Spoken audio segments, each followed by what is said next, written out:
네, 사도행전 이제 첫 시간입니다. 오늘 함께 나누실 말씀은요, 사도행전 1장 1절에서 11절까지의 말씀을 보고 함께 묵상합니다.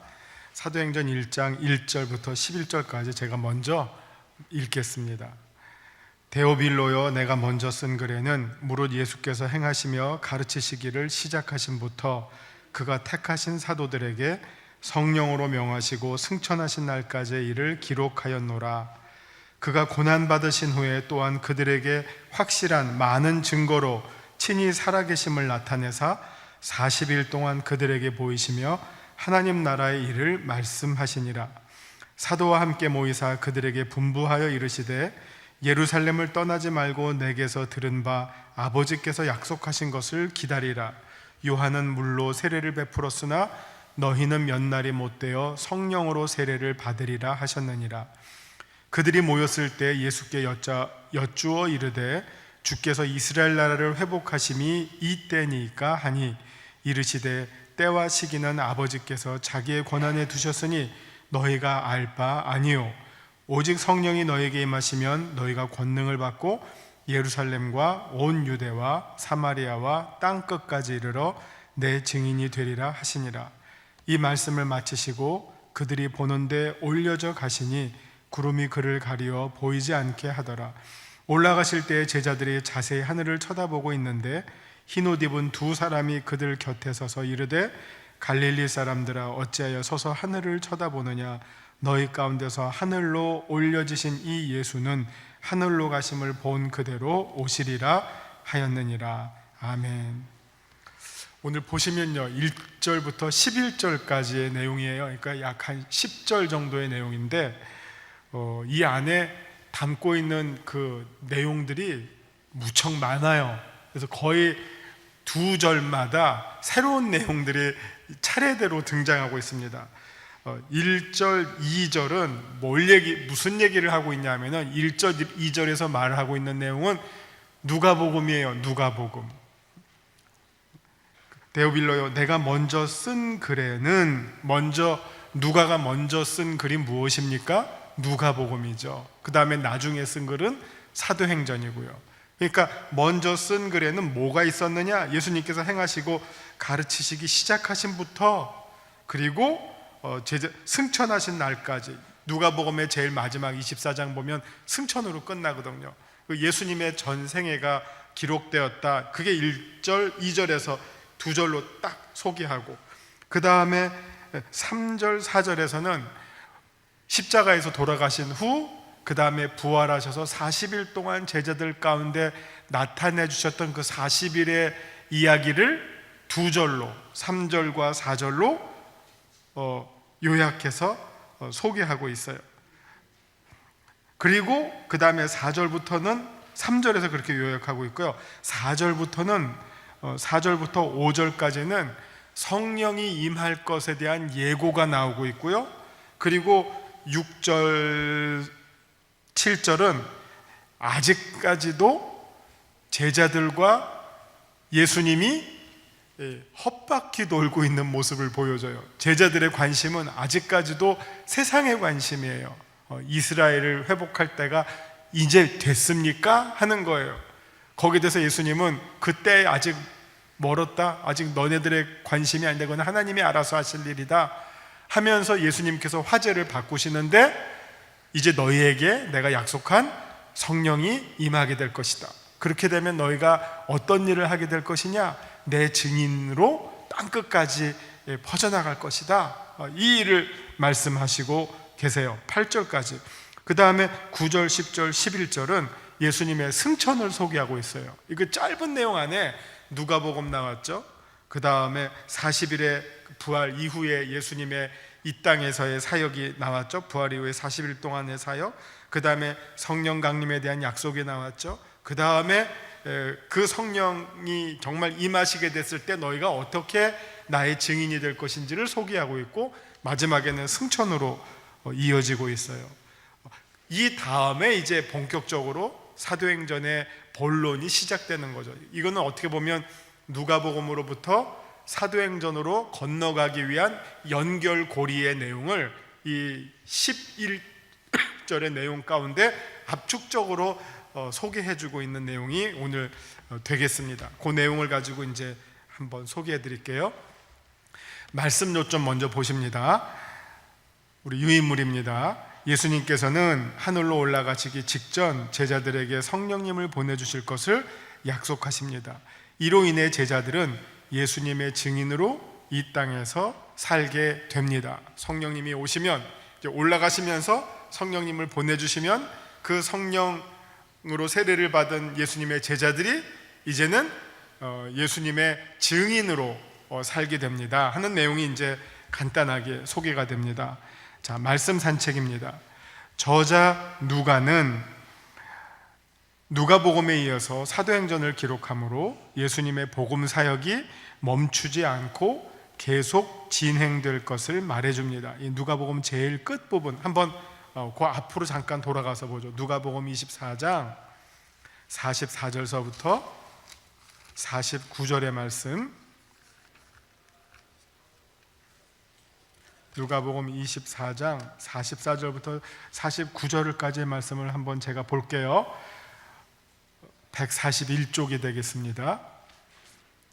또 이르시되 내가 너희와 함께 있을 때에 너희에게 말한 바 곧 모세의 율법과 선지자의 글과 시편에 나를 가리켜 기록된 모든 것이 이루어져야 하리라 한 말이 이것이라 하시고, 이에 그들의 마음을 열어 성경을 깨닫게 하시고 이르시되 이같이 그리스도가 고난을 받고 제3일에 죽은 자 가운데서 살아날 것과 또 그의 이름으로 죄사함을 받게 하는 회개가 예루살렘에서 시작하여 모든 족속에게 전파될 것이 기록되었으니 너희는 이 모든 일의 증인이라.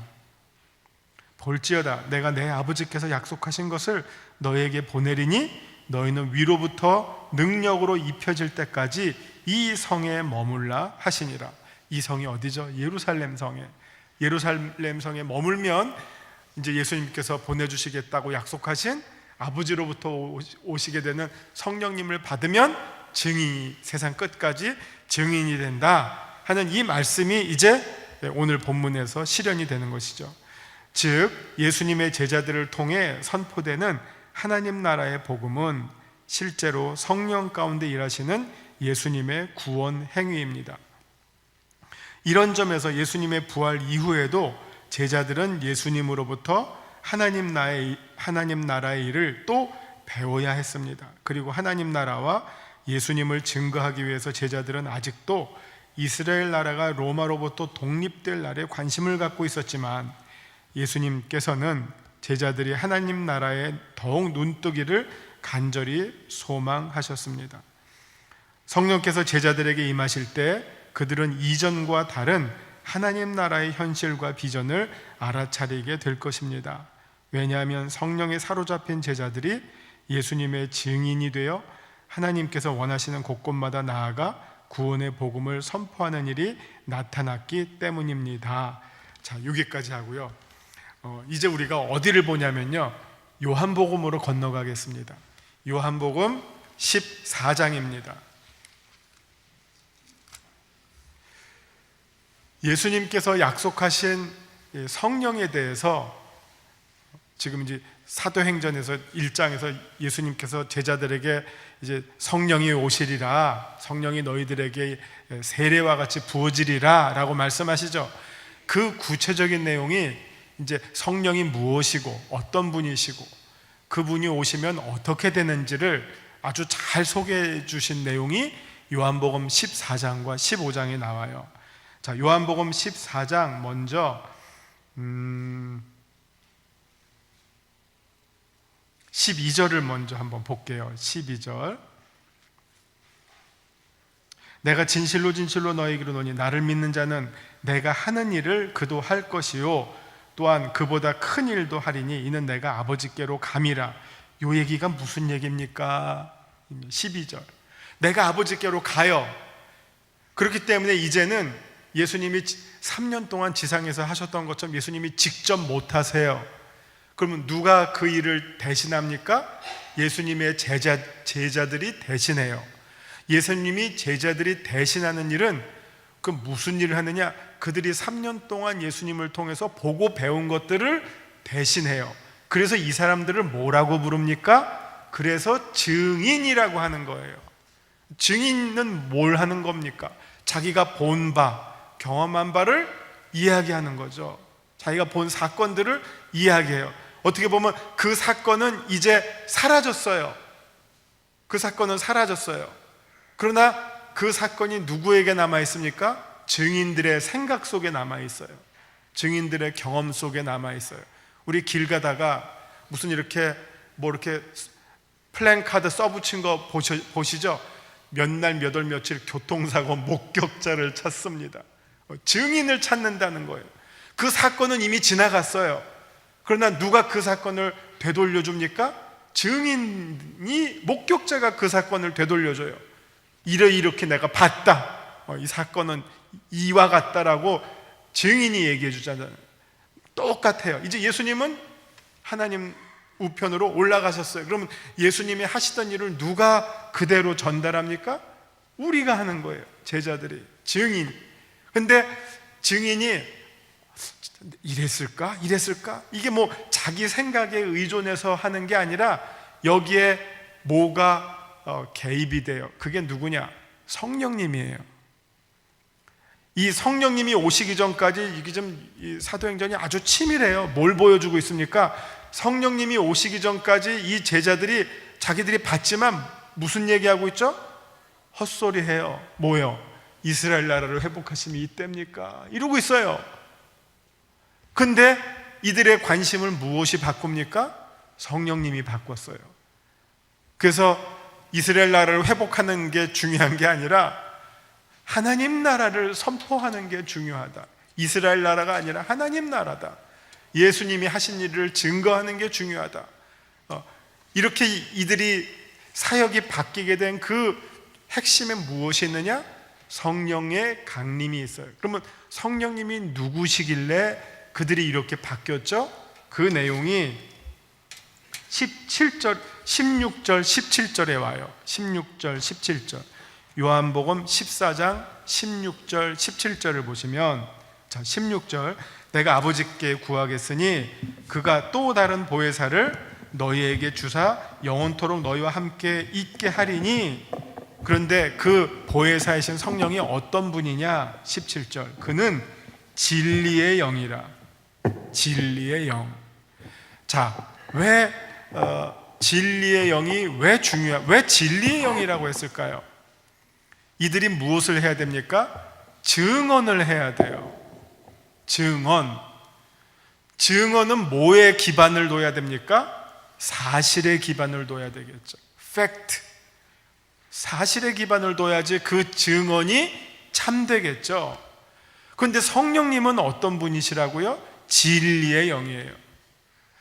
진리하면 먼저 우리가 또 그 앞에 예수님께서 요한복음 아마 12장일 거예요. 그래서 자기 자신을 뭐라고 말씀하셨습니까?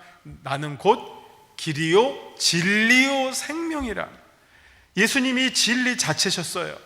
그 진리이신 예수님을 그대로 전달해 줄 수 있는 분은 누구냐?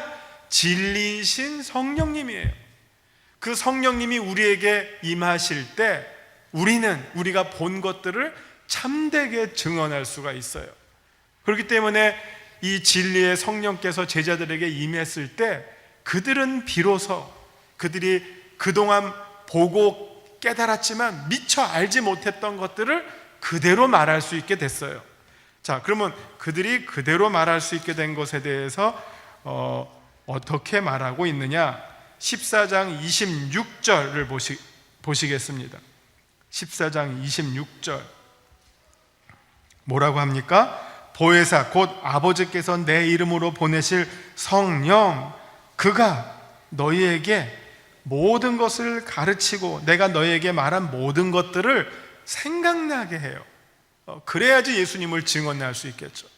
성령님은 우리로 하여금 예수님의 말씀을 생각나게 하고 깨닫게 해주시는 분이에요. 이거를 예수님께서 다시 한번 반복하셨어요.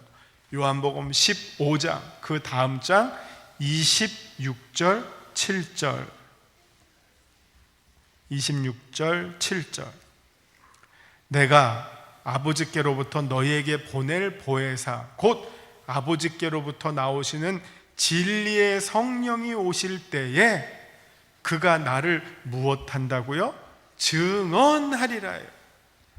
성령님이 아니면 우리가 예수님을 증언할 수 없어요.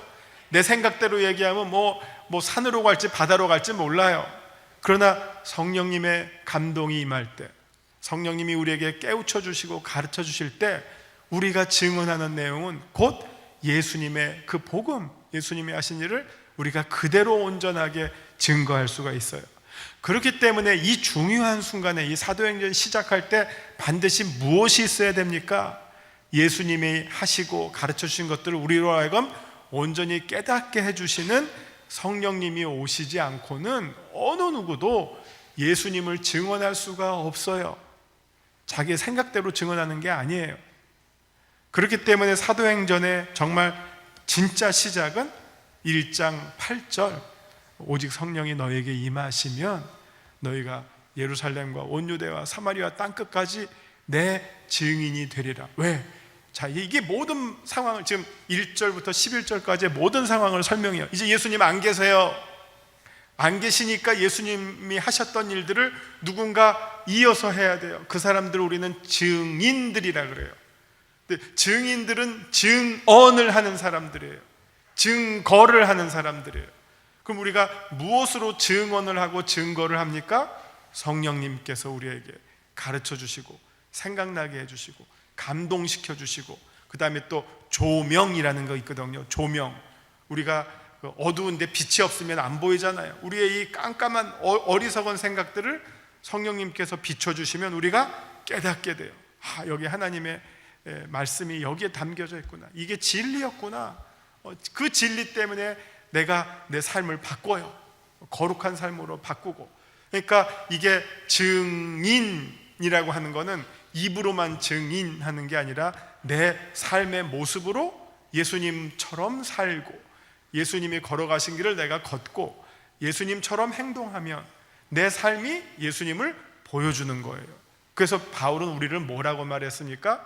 이 증인과 똑같은 말로, 그러나 살짝 다른 개념을, 우리를 그리스도의 대사라고 했잖아요. 대사가 뭐 하는 일입니까? 외국 나가서 자기네 나라를 대표하는 사람이 대사잖아요. 우리는 누구의 대사입니까? 그리스도의 대사예요. 증인과 똑같은 말이죠. 우리가 대사하는, 우리가 대표하는 나라는 어느 나라예요? 하나님 나라. 하나님 나라를 대표하는 대사예요. 이 세상에서 우리가 사는 집, 직장, 동네, 친구들 사이, 무슨 동호회 모임, 우리가 속한 모임에서 하나님 나라를 보여주는 자들, 그게 바로 증인들이고 예수 그리스도의 대사라는 말이죠. 그 내용이 지금 오늘 사도행전 1장 1절부터 11절까지 나와 있습니다. 조금 아까 말씀 산책 이어서 이제 제가 좀 더 읽겠습니다.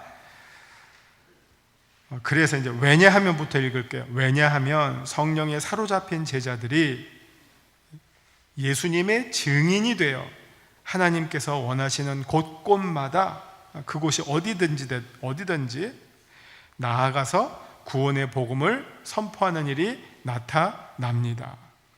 이제 말씀을 다 마치신 예수께서는 제자들이 보는 그 앞에서 하늘로 올라가십니다.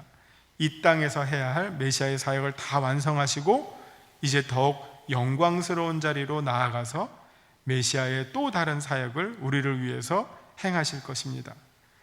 지난주에 말씀드린 것처럼 사도행전은 예수님의 천상행전, 하늘 위에서의 행전이라고 말씀드렸고, 예수님께서는 하나님 우편에서 통치하시고, 이 하나님 우편이라고 하는 이 말은 정치적인 의미죠. 하나님의 우편이다. 이거는 하나님의 그 세상의 통치권을 위임받은 자리를 말하는 게 우편이죠. 예수님이 하나님 우편에서 온 세상을 통치하시는데 그 통치의 능력이 성령을 통해서 우리에게 전달이 되고, 우리는 어떤 방식으로 그 예수님의 통치에 참여합니까? 그리스도의 증인의 모습으로 이 세상에서 예수님의 통치를 나타내는 거예요. 증거하는 거예요. 그래서 우리가 어떤 모습으로 증언을 합니까? 우리의 삶을 통해서 뜻이 하늘에서 이루어진 것처럼 땅에서도 저를 통해서, 우리를 통해서 주님의 뜻이 이루어지기를 원합니다 하는 방식으로 우리가 그리스도를 증거하고 하나님 나라를 대표하는 것이죠. 이제 말씀을 다 마치신 예수님께서는 제자들이 보는 그 앞에서 하늘로 올라가십니다. 이 땅에서 할 메시아의 사역을 다 완성하시고 이제 더 영광스러운 자리로 나아가서 메시아의 또 다른 사역을 우리를 위해서 행하실 것입니다. 이제 남은 제자들이 해야 할 일은 그저 하늘을 쳐다보는 일이 아니라 하늘에 계신 예수님과 다시 오실 예수님을 믿으며 그분의 약속을 의지하고 이 땅에서 신실하게 사는 것입니다. 그게 바로 예수 그리스도의 증인으로 사는 것이죠. 말씀 적용입니다. 예수님은 어떤 분이십니까? 예수님은 성도들에게 성령으로 세례를 주시는 분이십니다. 사실 예수님께서 마태복음 28장에서 아버지와 아들과 성령의 이름으로 세례를 주라 했지만 예수님께서 직접 어느 누구에게 세례를 주신 장면은 없어요. 근데 그 장면을 우리가 유추한다면 바로 이 장면이 되겠죠. 지금 예수님께서 직접 하시진 않았지만 약속하신 대로 성령님께서 제자들에게 그 마가의 다락방에 모인 사람들에게 임하셨단 말이에요. 성령이 임하셨죠. 그래서 어떻게 보면 예수님이 베푸신 세례는 마가의 다락방에 모인 사람들에게 예수님의 약속대로 그들에게 성령으로 세례를 베푸셨다, 이렇게 우리가 생각할 수 있는 것이죠. 그래서 이제 그들이 우리가 그리스도인이 되면 어떤 사명이 주어집니까? 한번 제가 짧지만 우리가 세례를 받게 되면 그 결과를 우리가 여러 가지로 얘기해요. 제일 대표적인 것이 죄사함을 받게 되죠. 죄사함. 그리고 거듭나게 되죠. 그 다음에 죄사함과 거듭남뿐만 아니라 요거를 사명의 관점에서 이야기를 하면 우리가 세례를 받게 되면 예수님이 하시던 그 삼중직, 왕과 제사장과 선지자직에 우리가 세례를 받게 될 때부터 참여하게 돼요. 그래서 우리도 이 세상에서 예수님처럼 왕과 선지자와 제사장의 직분을 감당하게 되는 거예요. 그래서 이거를 우리가 옛날에 종교개혁자들이 만인 제사장직이라고 얘기했어요. 우리가 모든 그리스도인들이 다 제사장이 된다. 뭐로? 예수님의 이름으로 세례 받을 때, 그때부터 우리는 예수님의 그 직분에 연합하게 되니까 그 직분에 우리가 함께 참여하게 된다. 그렇죠? 그러니까 이게 다 똑같은 말들이에요. 증인, 그리스도의 대사, 그리고 우리가 그리스도처럼 이 세상에서 예수님은 대제사장이고 우리는 꼬마 제사장들이 뭘 하는 겁니까? 하나님과 이 세상 사람들을 화해시키는 거잖아요. 막힌 담을 헐고 연결시켜주는 거잖아요. 그게 뭐예요? 전도하는 거죠. 하나님의 말씀을 전도하는 거죠. 무엇을 통해서? 예수 그리스도를 증언함으로 우리가 하는 전도는 곧 그 전도받는 사람과 하나님을 다시 화목시켜주는 거죠. 이게 바로 제사장이 하는 일이죠. 그래서 우리는 모든 신자들은 다 제사장입니다 라고 말하죠. 이게 세례를 통해서 주어지게 되는 결과입니다. 그 세례를 예수님께서 우리들에게 베푸셨다는 거예요. 무엇으로? 성령으로. 이게 제가 너무 중요한 말을 짧게 딱딱딱딱 해서 이게 잘 들어오실지 모르겠지만 하여튼 중요한 말은 제가 안 빼놓고 하니까 잘 들으세요. 그래서 우리가 그래서 나는 성령의 은사와 열매 가운데 오늘 우리가 선 이 자리에서 예수님의 증인으로 살아야 되겠죠. 내게 주시는 교훈은 무엇입니까? 예수님의 제자들은 여전히 하나님 나라보다는 이스라엘 나라에 더 많은 관심을 갖고 있었습니다. 혹은 내 자신도 그들처럼 아직 이 세상 일에 더 몰두함으로 주님의 뜻을 바꾸거나 바라보지 못하는 부족한 부분이 없는지 한번 살펴보기를 원합니다. 먼저 그의 나라와 그의 의를 구하는 것. 이제 저는 2부를 드리잖아요. 그러니까 2부 때 오늘 목사님 설교 딱 들으면서 저한테 딱 목사님 설교 가운데 이 말씀이 정말 오늘 설교 말씀과 딱 맞는다 하는 게 먼저 그의 나라와 그의 의를 구하는 것. 그러면 우리에게 필요한 모든 것을 이게 선후 관계가 아주 중요해요. 내가 필요한 거 먼저 구한다고 그게 주어지는 게 아니라 먼저 그의 나라와 그의 의를 구할 때 하나님께서 우리가 필요한 것들을 주신다. 이 질서를 아시는 거 오늘 설교와도 연결이 됩니다. 우리가 주님의 나라를 먼저 구하지 못하고 그것을 증거하지 않고 어떤 세상의 일에 더 연연해 있지는 않는가? 나의 욕심에 더 집착하고 있지는 않는가? 우리가 기도를 할 때 진정한 기도는 내 욕심들을 버리기 위한 싸움이지 달라고 떼쓰기 위한 싸움은 아니거든요. 우리가 필요한 것 달라고 간구할 수 있지만 그거보다 더 성숙한 거는 내 욕심과 나의 부족한 모습들을 떨쳐버리는 훈련이 기도를 통해서 정말 싸움처럼 투쟁처럼 이루어져야 되겠죠. 이제 오늘 사도행전 첫 시간 했습니다. 이제 또 다음 주 계속 이어지니까요, 한번 사도행전을 쭉 함께 읽어 나가시면 도움이 되겠습니다. 기도로 마칩니다. 사망 권세를 이기시고 부활 승천하신 예수님, 성령의 은혜와 능력을 더욱 사모하여 주님의 증인으로 우리 모두가 신실하게 살게 하여 주시옵소서. 예수님의 이름으로 기도합니다. 아멘.